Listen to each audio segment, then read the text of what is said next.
So, you know, it's been going on for a few weeks, and in the comment section, there's been people who have been getting some type of information across the world. Now, we had a member of Deuce Gang from Australia drop a comment and comment about how the media is portraying the Freedom Convoy in Australia, right?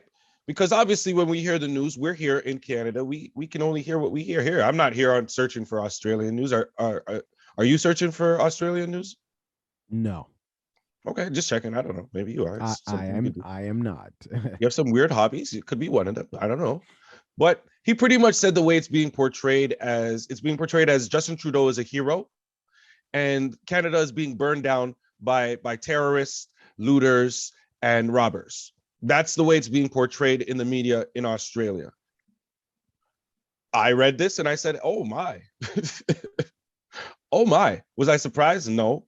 But I said that we should give you a proper update as to what's going on. But the thing that I don't want to do here, honestly, because we already gave you the one side with the last video that we did about my feelings from that side about the purpose of the convoy.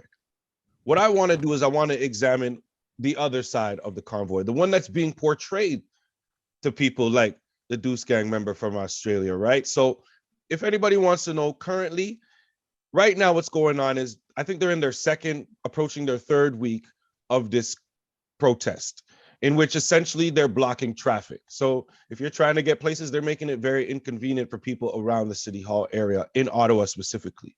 So what has happened now is that they've officially declared a state of emergency against the freedom fighters, and they've considered it to be an anti-vax trucker convoy now, is what they're doing. So they've ramped up their enforcement.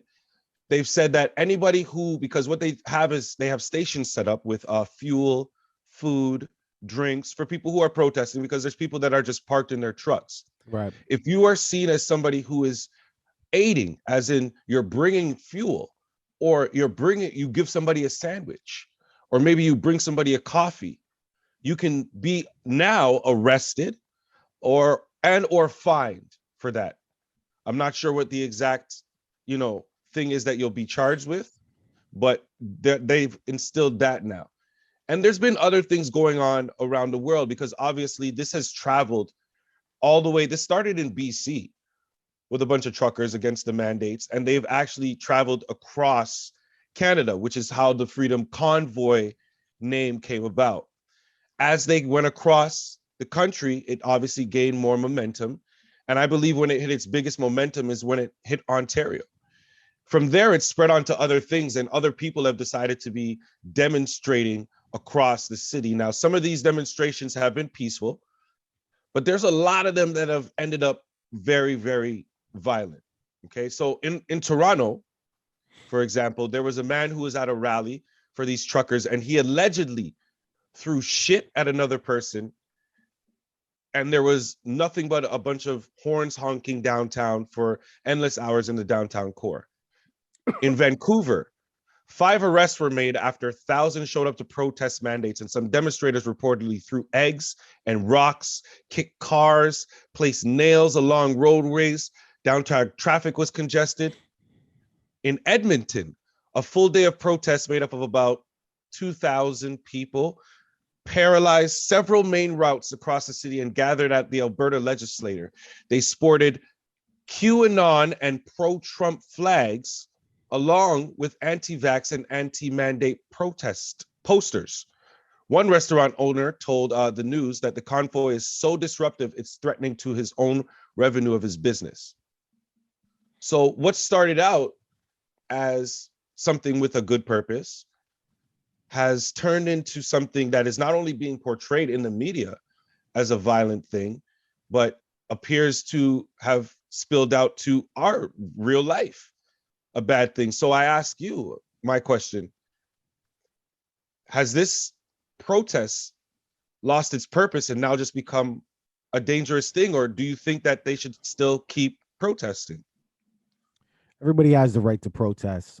It's up to you, but I seen a post from Six Buzz, and it was a news clipping that I'm sure you've seen it, and they said it was either of Ontarians or Canadians, but 2/3 of the public are sick of the convoy.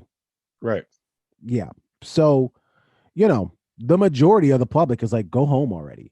Right. Like they're done with it, and the reality is that's because they truly don't care. They will care to a point until you start impacting their actual lives. Jagmeet Singh also made a comment and said that of all the lockdowns or whatever like that, this Right. protest has actually become more detrimental to, I don't want to say the economy, that's too broad, but to actual businesses. People are, like you just made the point, people are losing money. So yeah, listen, you have the right to protest for sure, but you're annoying the F train out of people. I have a buddy, his girl lives downtown. Downtown. She can't sleep. She got a 5-year-old, can't sleep. She was walking to the park with her kid or something like that. They had their masks on.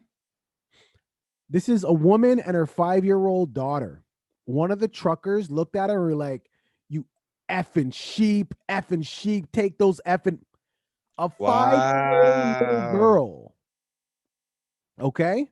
So the point is, and by the way, she's pro, even with everything, pro protest. That's your right. But you cannot now infringe on my right to want to wear a mask. You know what I mean? Right. Like, I guess the long and short of it is, for me, just to answer, I'm taking the scenic route to answer your question. I don't care. And I'll tell you why. Where I live, I haven't heard one horn honk. So I don't care. Okay. I don't care. Yeah. Ain't no However, truck's gonna be protesting where you no, are, but no, not put at all. yourself in the put yourself in the shoes of the people Yes, in the yes. Listen, right. if I was downtown, I'll be dumping water on these people. Listen, when the Raptors won, the championship, this is when I lived right downtown Toronto. Mhm. Oh my God. Honking nonstop. My daughter was like, baby. Right. I was losing. I was so pissed. And this was a joyous occasion. Right. You should have been very, I very happy. Yeah, we watched the game. We watched the game. Yeah. We seen it. This But you watched the game and you were like, you know what? That was great. Congratulations. not all Go to about. bed. Yes.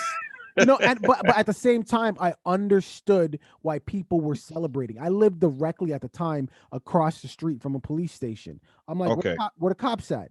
But nothing, because the cops were like, this is never gonna No. happen again. More Let them, people than cops. yeah, There's nothing they could but do. also just let them celebrate. This is a joyous occasion. So again, with the protests, they're allowed to do it. Let them protest. But people are only gonna be with it, and myself included, to a certain point.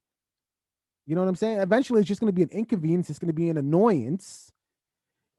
And just all these other industries have had to deal with these mandates. Some people lost their jobs. Some people said, F it, they got it. Why can't you do the same? Now, hold on. And I know I'm long winded here. And when I say that, why can't you do the same? There's also a segmented group of the population that are like, no, don't do the same. Stop this. Like you need to speak for everyone. You can't force Right. people to do these things, and I get it. This is what I'm saying. Like, I understand both sides of the argument, but I'm not going to sit on this podcast and lie. If I was downtown Toronto in the midst of all of this, I'd be pissed. I would, maybe the first week I'd be okay, maybe the first couple days, but after that, I'll be done with this. I'd be like, shut the F up already. I got to pay rent for this, paying a mortgage here, and I can't even, no, I'd be done. This is all hours of the night. Yeah. What the hell? Just I saying. mean, I wanted you to get your full point out. You know what I mean? My introduction, my little thing was long-winded too. It was the full introduction, you know. So you should have your time as well, sir. That's what it's all about, you know. We're a team. Don't worry about how One long you more speak. thing. No, I'm joking. No. That's not what I meant by that. But anyways, what I failed to mention as well is that in Alberta, the trucks are actually blocking the border from Alberta to Montana. So Obviously, if you're doing that, there's certain things that can't get across that border that are probably important Did you to the say society. Montana? Did you say Montana or Manitoba? Alberta and Montana, yeah. Oh, really? The American border. Yes, the American border, the Canadian-U.S. border in Alberta. So their border is Montana. Yeah. Wow. So they're blocking the border there, the Canadian-U.S. border. Yeah. So, anyways, I forgot to add that. But this is my whole take on this thing. Listen, I'm devastated. I'm heartbroken. I'm sad because this, when I heard about the original intentions and what this was supposed to be about, at first, obviously, you go watch that previous video, you can see that I was very emotionally vested, right? Because I have relatives who are in the field, and I don't feel like they should be forced out of any field, any industry, in to get this thing that they don't want to. If they don't want to, if they want to, go ahead, do your thing, but they shouldn't be forced because it's not necessary at all. The problem with people, I'm not going to say any type of people. The problem with people is they want to be part of some shit so bad that even if it doesn't involve them, they'll join themselves and add their own agenda to it, right? And eventually it turns into some shit that it wasn't originally meant to be. People always wonder why we can't have a black movement with any power like how we had the Black Panthers movement or the Nation of Islam back in the day, why we can't do something like that. And it's because eventually you're going to have people outside that organization who say they're part of it, who have their own agenda and try to push some next shit. And the media is going to focus on that person who has that dumbass agenda with the next shit, which is exactly what's happening here. There's people at that protest right now, that convoy, who are there for the original purpose. Simple. We don't want no vaccine mandates for people who are driving trucks because we don't feel like we need them. Also, we don't feel like vaccine mandates are necessary for anybody, essentially, because now, especially with the Omicron, it's been proven that even if you do get the vaccine, you can still transmit, catch the disease, and die from it. So why are we making this a mandate now? That's the argument. When it stretches out to all these other prongs, that is what we're seeing, and that's what's being reported to Australia. All these other things, these people carrying these fucking Nazi flags, and these people that are spitting and throwing shit on other people.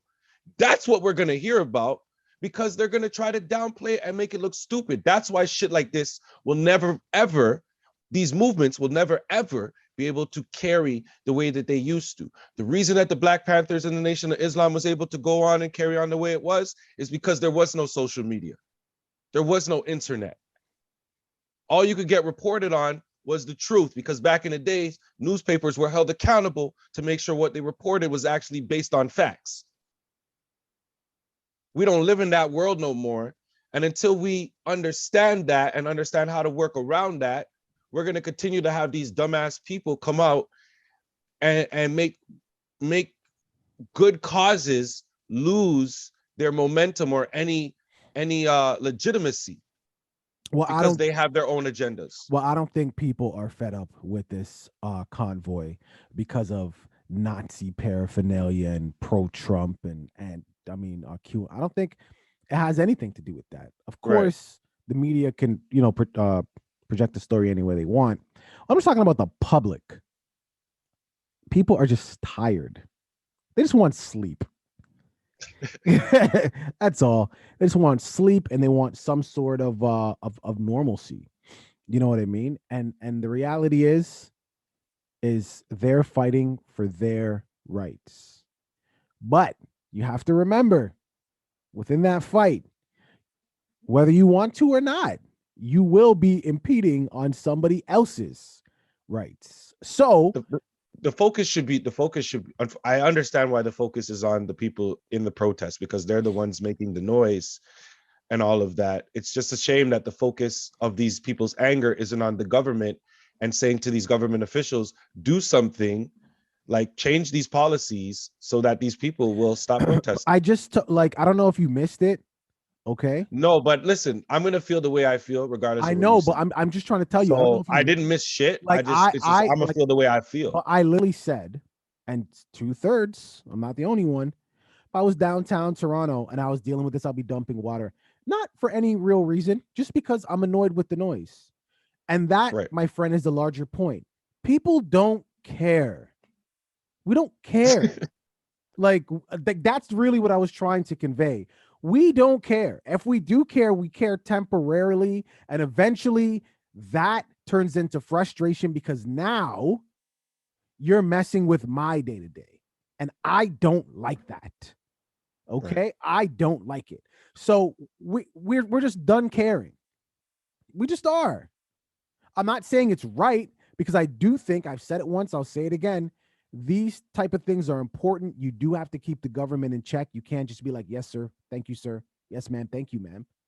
As a public, I may not agree with some of the reasons for the protests, but they're important. I wouldn't want to live in a society where you can't protest. That's crazy, Right.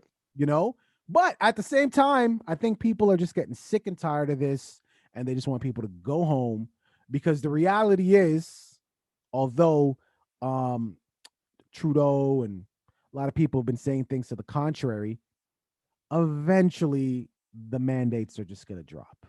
We're just just go home. The mandates are going to drop. I'm not saying this to the truckers, just saying generally. Eventually the mandates will drop. You can go home and then you'll be all good. Let me give you another example really, really quick. You know, you got to get your sticker on your plate every year Right. and it's due by your birthday. So Mhm. Ford Z's thinking of getting rid of that in Ontario, right? Okay. My birthday was January 24. They're giving us until the end of February to get your sticker. But in the next couple weeks, Ford is going to make, he's going to make it official whether or not they're going to get rid of this. Right. Right. Right. Why Right. would I go pay for the sticker now? I'm just going to wait till the end of the month. So it's the same thing with the convoy. Just go home. They're going to drop the mandates. It's going to drop. I don't It's even know okay. how that how you made. Okay. It's a simple connection. All right, man. I kind of think that maybe you live downtown Toronto and you're lacking in sleep. Those honking horns are very annoying, aren't they? They are, man. I'm sorry. And if it feels like I'm being insensitive to the truckers, I guess I am. You are kind of being. You are. You are. You are. I guess No, I you am. definitely are. You definitely are. I was at the grocery store checking out, and I seen these little old white ladies because they all had their masks on, and they're just like, I can't wait till we don't have to wear masks anymore. Hopefully the truckers make a move and a dent in this thing. Right. What the convoy should have done was find out where these people lived. Like where go to Justin Trudeau's house, go to Doug Ford's house, go to these MPs' houses, park outside of there, and maybe honk your horns outside of there. The problem is that they're outside of City Hall and nobody lives there. This is what I'm saying. And they do that to Ford, by the way. Right. They So yes. Thank you. I mean, see that right there's there? strategies. Gold. That's gold, Jerry. Gold. They should have did that shit. They should have did that shit. Just saying, man. Block them from getting to their house. And the reason why it cheeses me so much is because flip this with any other type of, well, not any other type, but with a BLM protest. And the reaction would not be the same. That's all I gotta say. That's all I gotta say. We wouldn't be getting. I wouldn't be in the grocery store seeing three little old white ladies like, just give the BLM people what they want. They're gonna make it. They wouldn't be saying that. They wouldn't give two shits. That's all I'm saying. So Anyways, viewing public, what are your thoughts here? We're all over the place with that one. Man, good luck on the editing on that one. That is gonna have to be trimmed and slimmed. No, that's a great one. Listen, with all, like, if you could be honest for a second, just seriously, if you lived downtown, we was jumping, we honking of the horn constantly, 24/7. Would you still be supporting this? Leave it in the comments, man, and don't lie. Oh, as a matter of fact, would you still be supporting it? I already said what my answer was, man. My answer is not going to change based on just the fact that you said what you said just now. So yes, you'd still be supporting it. You already know my answer, man. I don't need to repeat myself. I think I was very clear. So yes, he'd still be. That's why my voice is very monotone right now. Yeah, so he'd still be supporting it. This is I'm very clear voice. I honestly don't think I would. Anywho, leave it in the comments. Don't forget to like and subscribe. Deuces.